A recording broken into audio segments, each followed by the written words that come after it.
and welcome back to the back nine of the second round of the 30th Annual Texas State Disc Golf Championship, supported by Innova. Hosted by the Houston Flying Disc Society, Gorilla Disc Golf, and HDG. Thank you very much to our broadcast sponsors, Gorilla Disc Golf, Image 360 San Antonio West, Tree Love Disc Golf, the Lucky Ace Podcast, and the Summit Insurance. I am AJ, joined by my partner, Mr. Darren Young. What's going on, man? Glad to be back. And we're glad to see the back nine. Back nine plays probably a little bit easier than the front nine. Definitely some tough holes, but also some easy holes as well. So let's take a quick look at the leaderboard. Charlie Moore, as you can see, 3 strokes better than the rest of the field, and a big clump at second. So definitely plenty of room to work with to get on the lead card for the final round. Excited to see how the guys attack the rest of the round. So moving on now to hole number 10.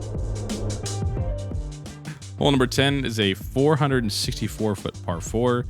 Really, one of the ones you want to get on the course for sure. I mean, anything, if you can get 300 feet off the tee, then you're in great shape. It shapes left to right, so back end turnovers, maybe some slow forehands, is just fine. Just staying in the fairway is obviously the main priority, because the second shot gets quite tight.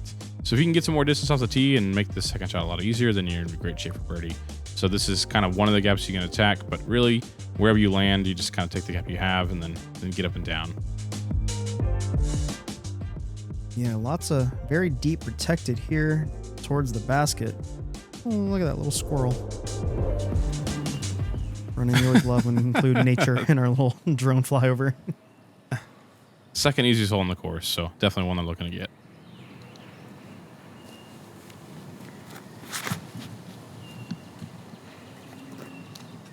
Oh, that's going to be good. Oh, maybe just a little too turned, I think. It was high enough to kind of, honestly, maybe push for an eagle, but yeah, not quite, didn't quite get the height right.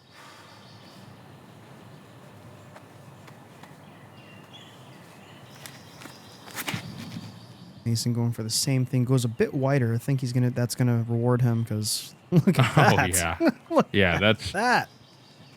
From there, it's about a 100-foot par 3 that you're gonna birdie every time. So nice job, Mason. Charlie showing off a forehand. Only danger is obviously that going way too inside, but not for that's him. the thing, is I think this actually shapes, I mean, it is left to right, but I think it shapes better for the backhand, because, if you get it turned on the right angle, it's going to push farther in the fairway, whereas the forehand's going to finish off the fairway. So throwing something like this, like a slow mid-range, or like Gavin's throwing a Recco, you can throw it just high and let it turn. And I think Gavin's done. It's a little inside. Oh, yeah. That's and he great. out-throws Mason even. Yeah. Beautifully done. Yeah, I just think that backhand turnover is the right shape. But again, it doesn't really make a difference. You can throw it 250 feet and still have a pretty easy birdie on the hole. So if anything, if you want to try to get an eagle, then throwing that backhand turnover is the right play.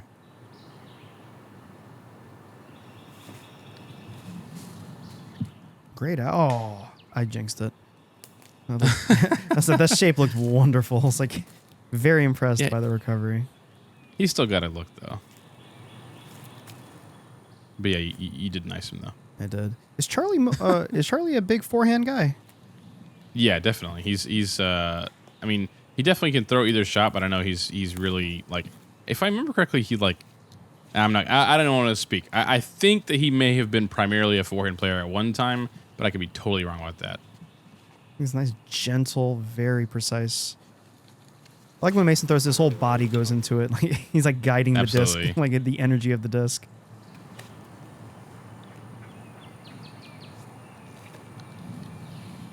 That looks really Nice good too. Gavin. Yeah, Mason, I don't know how to say this, but like it seems like he's playing like just with pure grace at all times. There we go. Let's give him a better nickname. Professor Smooth, I think, is fine, but Dr. Grace. Just Grace. But there's something to play with there. There you go. You're making the putts. How about this? Grayson Ford. What do you think of that? There you go. You're welcome. Put it on a stamp. Let's go. There you nice go. GT gets his par.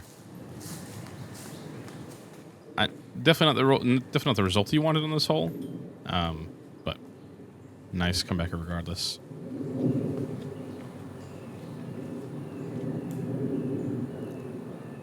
Always gets you. Yeah, That right. first pump Two fake. pumps. I try to edit around it, frankly, but How did I look up on my screen when I'm sitting here looking at my computer? I mean, you still got me. that's a Like, mistake you dang make it. a few times, and you try not to make it again. Of just following his practice shots and look like a fool.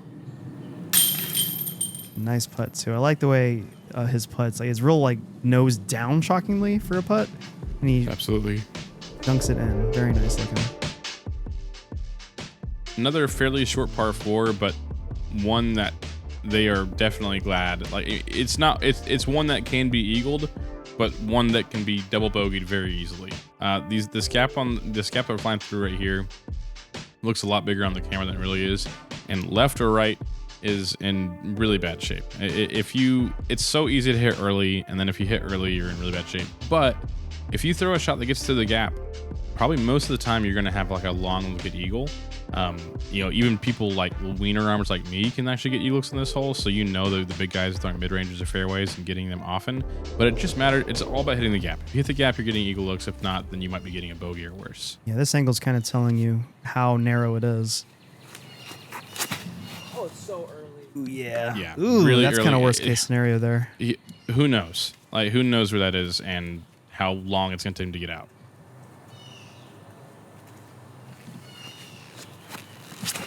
Ooh, yeah, skin of his Close. teeth, but another just tree. left. This is the Plinko hole. There's definitely a pure gap. There's a pure It- gap it that they're is, all but looking for. It is narrow. Like it's not a super tight tunnel, but it is definitely a tighter gap. Yeah, I mean, and Gavin hits 3 early for as 3 well, so early far. left. I think actually Gavin's in better shape than Mason though, because he didn't kick quite as far into the woods. Like, True. it definitely can still save his par, I think, from there.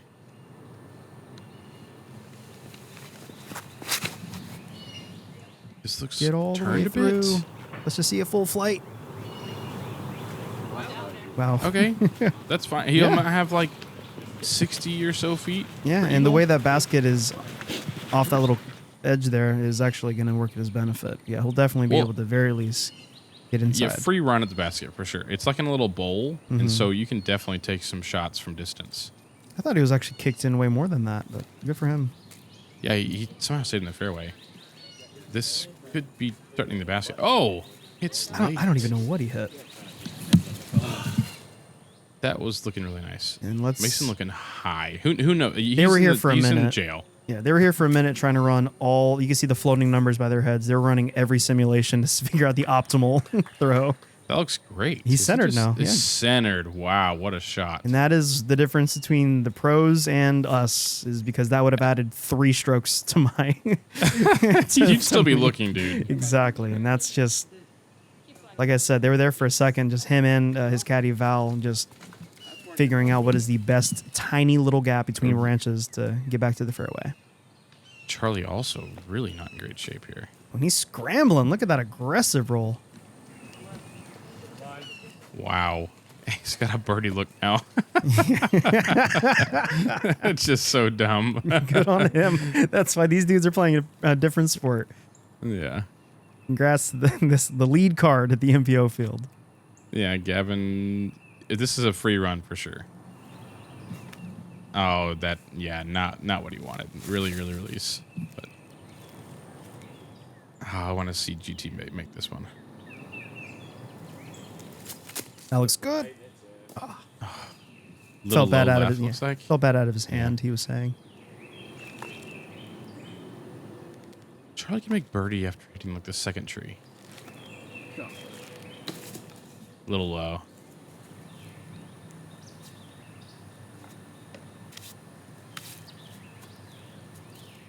Shout out to Jakub Napek and Guthrie Very good Timpanaro, the dark The horse. dark himself. horse, baby. Yeah, both getting the 2s on this hole. Wow.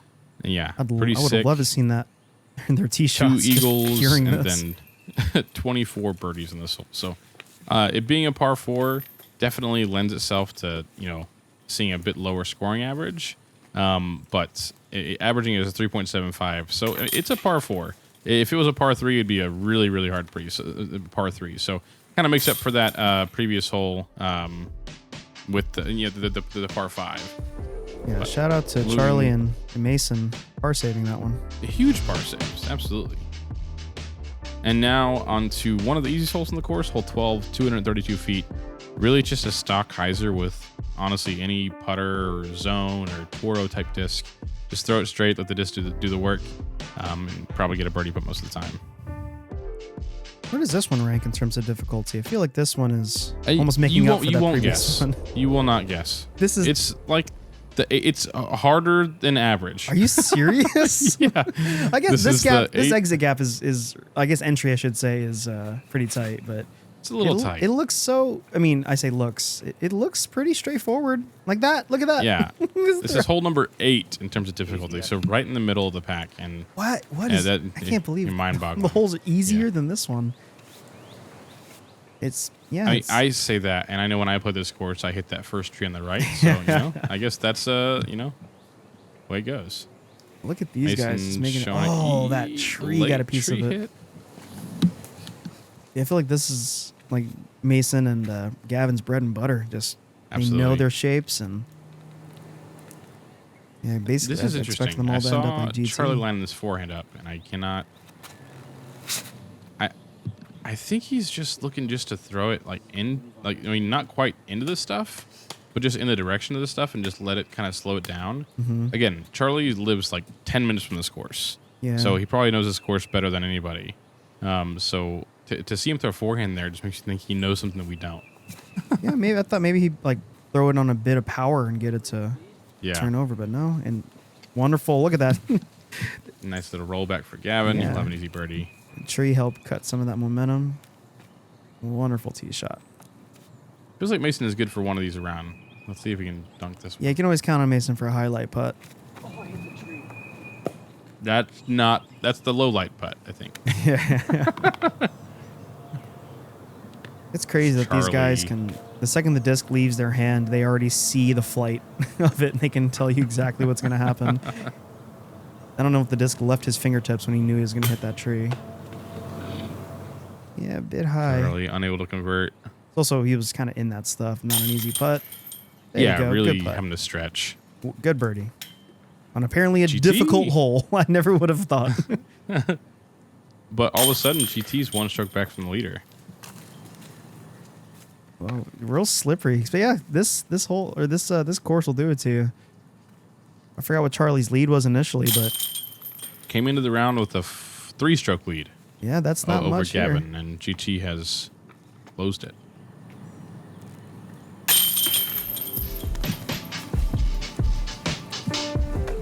Yeah, the race is on. Let's take a quick look at the leaderboard, actually. Right on cue. Clay Edwards charging still 8 under. Great round. Andrew Zink also charging over the 7 under round of himself. And Garrett Gerthy down there, 8 under, coming up to the leaderboard as well. He had a rough round in the first round, but showing his woods prowess as well, shooting up with 8 under through 12. Rooting for you, but bro. more importantly, though, the lead is getting short. You kind of getting, what's the word I'm looking for? Jeez. Yes, shortened or tighter. It's the lead smaller. I don't know what some thesaurus word for smaller. It is getting competitive. Well said. Hole 13, par 3. A fairly simple putter shot. There is OB left, so most shots are going to be throwing over the out of bounds. You could see some shots go right, I guess, but for the most part, you're just going to see a straight shot. Just kind of how GT's throwing here. Over sends it. Yeah, a little guess it too is a much bit gas. downhill, right? Yeah, it's a bit downhill. So that 230 is probably shortened it to like right over 15 or so. Something like that. Yeah. And it's also like closer to the river, so a lot of this ground feels like it's a little more like hard packed, I think. Sure. Good kick. Gavin. That kick could a little bit more outside, and that tree kicks into the water. Yep.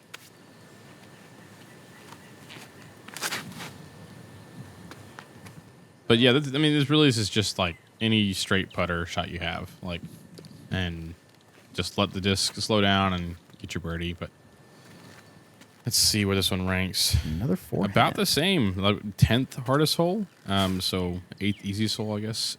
Trying to dunk it in. Again, Charlie just taking some lines that I've never seen before, and I'm sure that the locals know that line, but to see that high forehand is just such an interesting way to approach the hole. I'm sure you play this enough, and you're like, I've birdied it enough. I want to try to ace run this. Or maybe he's lost enough disc, maybe in the river, and you just like, good point. you know, the forehand is gonna for sure come back in. Oh no, feels bad. Ouch. Charlie's got this for par now. Yeah, not one you want to bogey. Yeah, and that's gonna hurt his feelings quite a bit.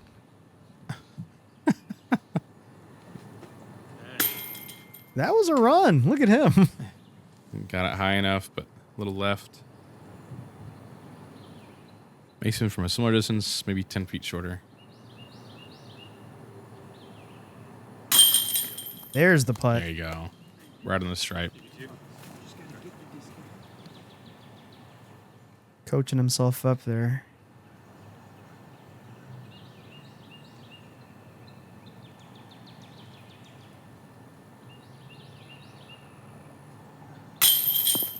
Whoa. Ooh.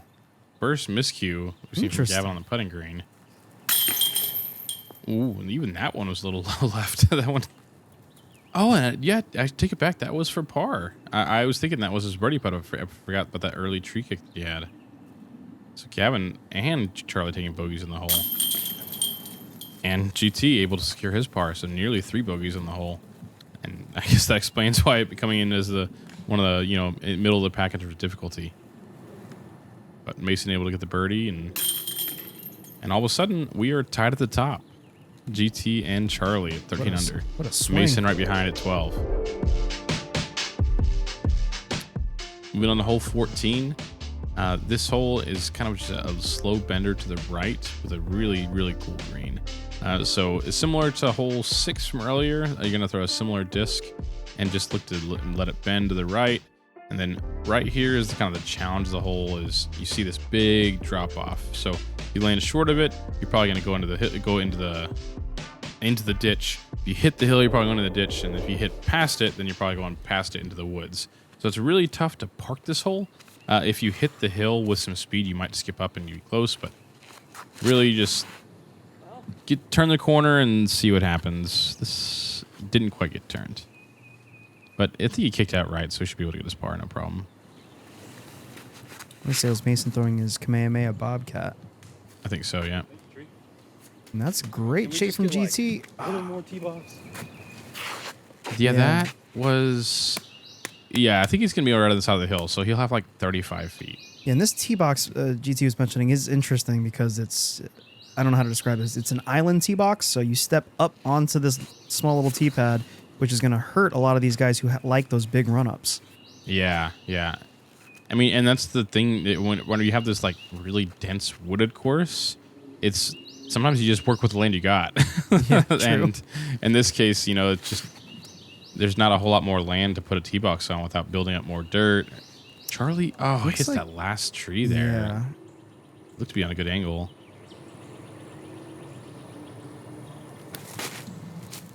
He loves that disc. Oh, no. Gavin kind of unraveling a little bit here. He's had a few miscues on the tee, also on the putting green. That looks good. Great angle, great shape. Make sure it sticks in there. Fine. Oh, stop rolling. There you go.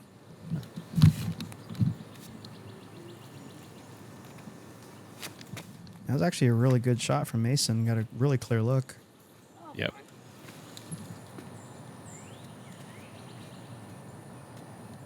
This one you could give a run. There's, a backstop behind it with the woods and stuff. But Yeah, if you slope it in, like if you try to slam it in, it could work. Not a huge risk, going oversending it, but right about that. Does give it a good run. Yeah. No problem. Yeah, and here's GT's look. So kind of some weird footing, but definitely one of the better birdie looks you're going to have. Yeah, it could have been a lot worse. Any shorter, and this thing's rolling down into the ditch, like you mentioned. Yeah, left it low. Another opportunity to get another stroke and actually take the lead, but couldn't convert, and so just settle for par.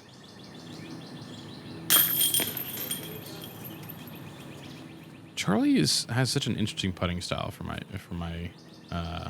my view. It just like kind of like pops it out.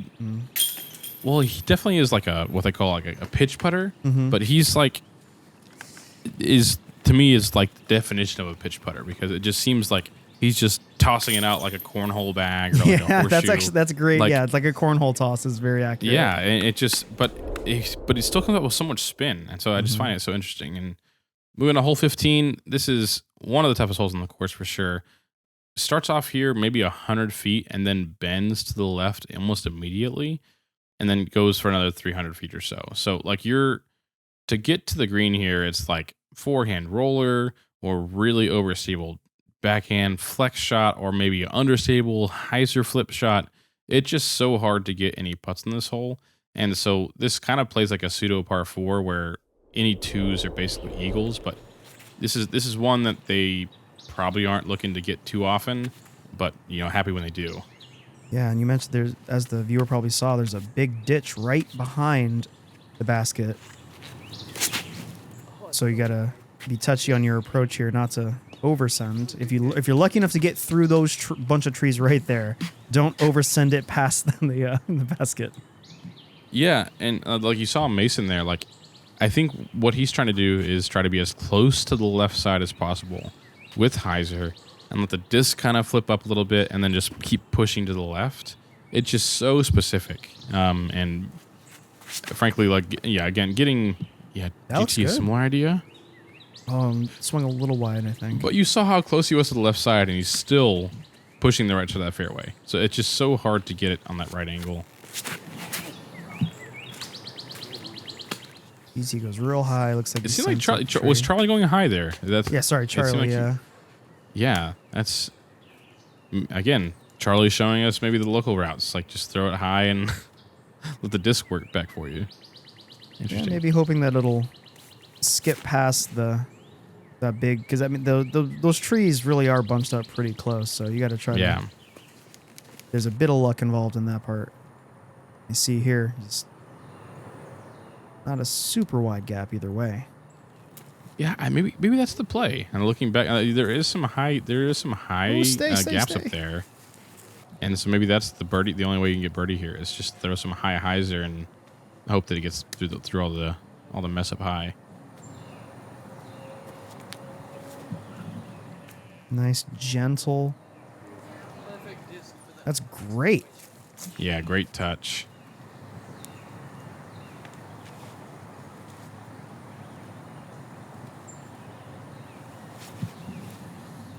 That looks good too. Maybe a little juiced. You'll be okay. Yeah, just a little uphill 15-footer.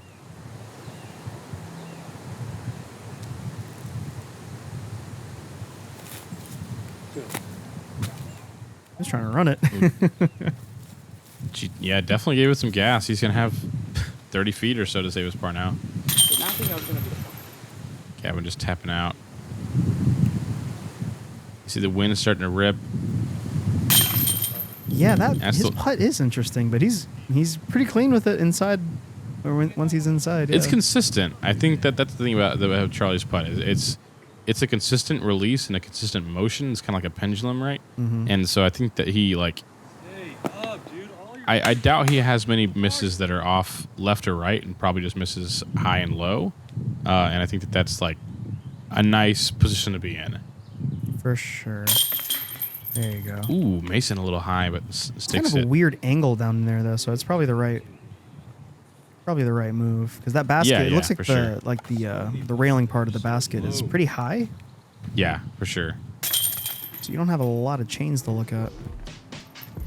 So, in fact, this hole was the hardest hole on the course, averaging almost half a stroke over par. I believe that. And no birdies on the hole. But taking a quick look at the leaderboard now, and we have some new names. Clay Edwards, 9 under. A great round so far. Also, Garrett Gerthy shooting a 9 under so far as well. So, and 2 strokes back. Charlie still holding the lead at 14 under. Otherwise, the rest of the field right there clumped up as well. So, be interesting to see how the last few holes go to see who we have in the lead card for the final round. Looking at hole 16, 300-foot par 3, And this one kind of is a straight to finishing with hyzer type shot. I think the challenge of this hole is just the fact that you're teeing from down low and then looking to get something to flex late. And it's just kind of a weird approach to the green, right? And so you got these late trees as well. But if you get to here, you'll have a putt. But I think it's just the low tee box with kind of the high plateau you're throwing over makes the nose angle kind of hard to control. So, yeah, you can kind of see from there. Just drop there. Mason, I think, was looking to throw... Oh, and he stuck up in the tree. But yeah, looking to throw something flat, maybe with a little bit of turn, and then just let gravity pull it back to the left.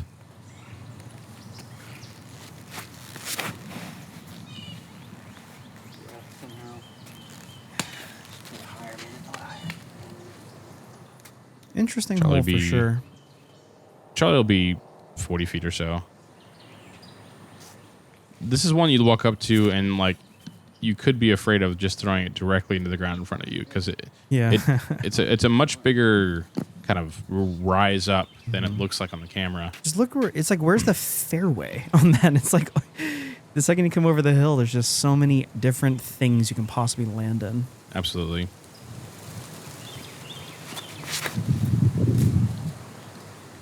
Missed the tree. Oh. A little high. Kind of got lucky early and then a little unlucky late, but just have to keep his composure and get up and down from here. Really? Juices a little bit again. We'll see. Kind of obstructed look for his par from there. Another one of those long looks from Mason.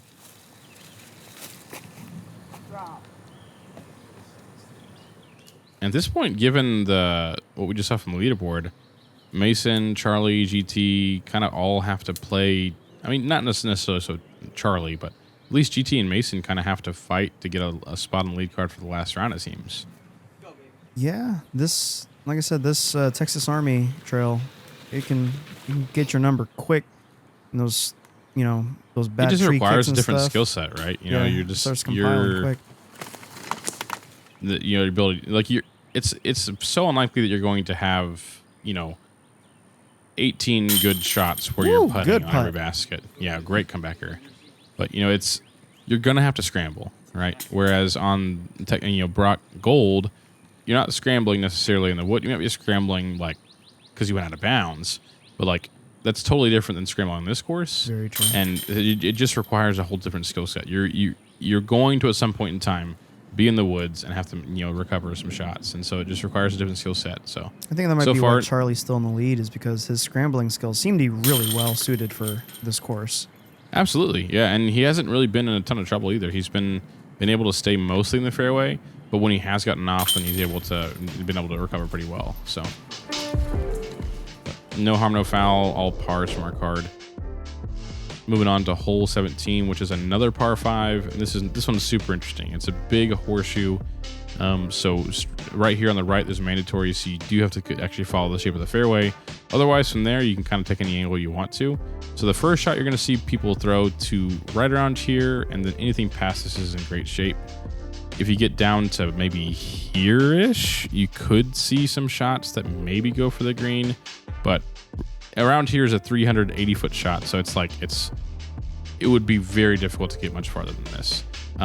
We also have seen some guys actually go over the top on their second shot to try to go for eagle, because you can see how quickly it turns to the right. It's just a big U, so you can't. And once you get past the mandatory tree, you might see some guys go over and just try to go for the green from there. Very interesting hole, a really cool hole at the end of the round that can kind of give you some extra.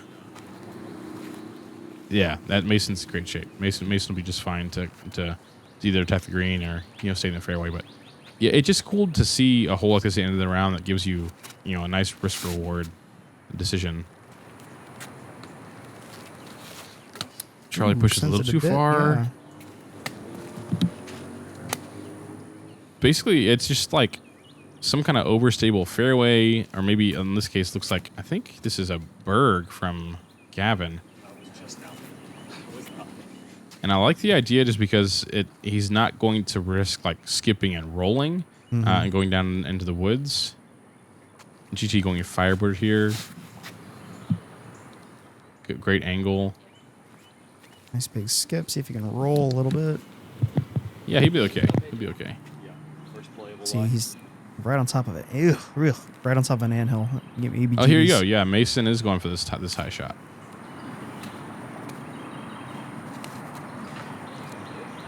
Yeah, look good to me. Yeah, me on catch cam had no idea. Yeah, that's hear just, there's no way to know. But he's right there in the where he zoomed in a little Yeah, swampy and he spot. actually has like a 45-footer or so obstructed, but there is a big swamp like AJ mentioned. So like this shot is definitely not like low risk because any tree hits like early or late is probably going into the water. So they have to make sure they get the distance and then hope that it doesn't kick it backwards. It's going to hit a tree. It's going to hit a tree. Just a matter of when.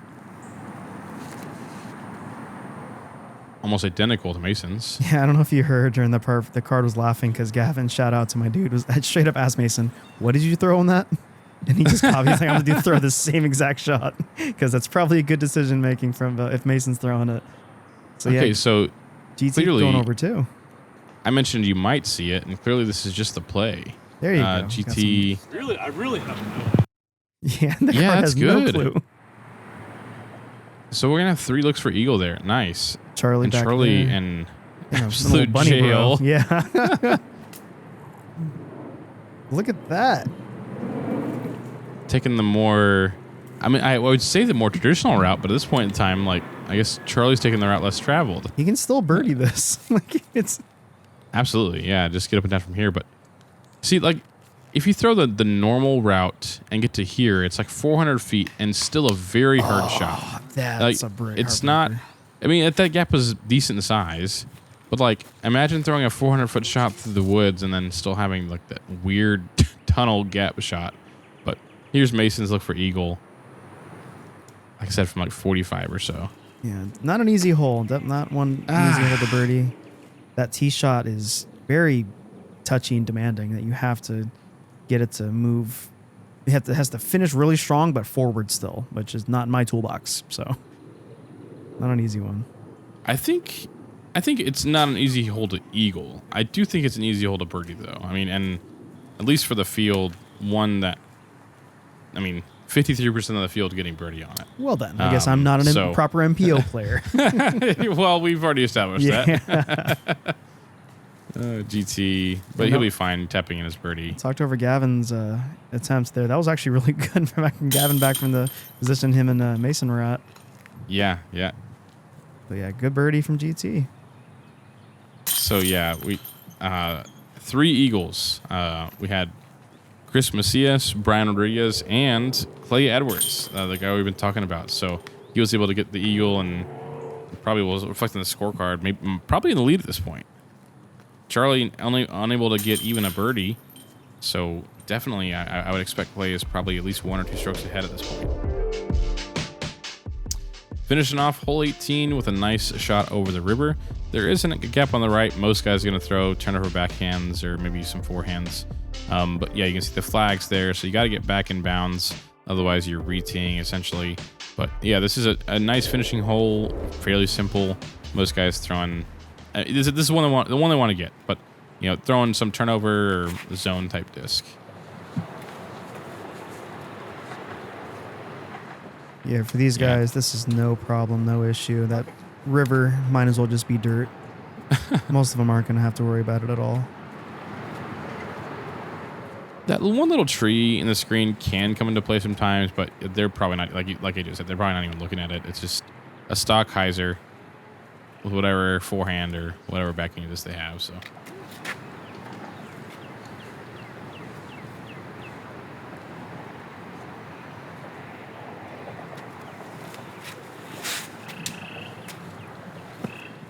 Looking good. Ooh. GT giving it a scare. And it's pretty much the only way you're really going to see much separation on this hole is an ace. I mean, 37 out of 55 birdies. You know, so most of the field getting birdied in this hole. It's one that you finish on fairly stress-free. But yeah, I think it'd be more stressful if you did not get a birdie here, just because you'd be so frustrated and walk to your car and then Yeah. pack it up and be mad. But it's a nice relief after a pretty intense round, and pitch it up, get your birdie. Yeah, for sure. So that's gonna mostly cover our event here. But yeah, it's even so, these guys make it look easy. But if you don't have a forehand like say me, then yeah, that going over the river is terrifying. Nice star frame from our group. And a three-way tie for what maybe first, maybe second. Take a look at the leaderboard here. Oh wow. Yeah. Clay and Charlie both at. I think we need to take a look at our scores for the round. But in any case, yeah, Clay and Charlie tied at 15 under going into the final round. And then Jakub Napik, I believe from Czechoslovakia or the Czech Republic. I'm not sure exactly. We're ignorant which, Americans. We're doing our best. And then Andrew Zink taking on that last spot on the lead card because of the hot round. So we're going to get to see 3 new faces again. So excited to see how these 3 guys play on the more open course. Clay Edwards shooting 12 under, which was let's take a look here.